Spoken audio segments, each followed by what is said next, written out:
ဒါကတော့ကိုရီးယားဇလန်တွေနောက်ကွယ်ကဒါရိုက်တာတွေလုံးဝမပြောပြကြတဲ့လှိဝက်ချက်ပဲဖြစ်ပါတယ်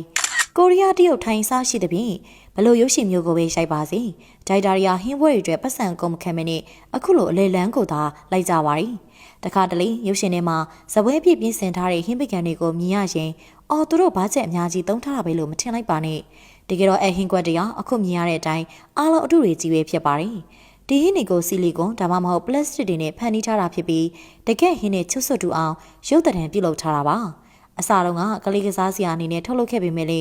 နောက်ပိုင်းမှာလုပ်ငန်းသုံးဖြစ်တိတ်ချသုံးပြုလို့ရတာသိပြီးတဲ့နောက်ပုံစံတူဆီလီကွန်လုပ်ခြင်းဟာခေတ်စားလာခဲ့ပါတယ်ဒါကြောင့်ပျော်တွဲတွဲနဲ့ကိုယ်ရုပ်ကြီးမလို့သူတို့ကိုရေလဲဆေးလို့ရတယ်လို့လိုအပ်တဲ့ရိုက်ကွင်းကိုလေခောက်ချိုးပြီးတော့ယူသွားလို့ရပါတယ်ဒါကြောင့်တချို့စက်ဝင်ခန်းတွေမှာဆိုရင်အသုံးထားတဲ့ဟင်းပွဲတွေကတစ်ခက်နဲ့တစ်ခက်ချွတ်ဆွတ်တူနေရမျိုးတောင်မှရှိပါတယ်။ဒါကြောင့်ပရိသတ်ကြီးတို့လည်းဒီသက်ရွယ်တီဘူမတိကိုမတိနဲ့ကေဒရမာတွေကဟင်းတွေကိုအစ်စ်ထင်ပြီးတရေကြနေမဲ့စားအယုတ်ကြီးတွေဆိုတာသတိရဖို့အမှားပါလိုက်ရပါတယ်။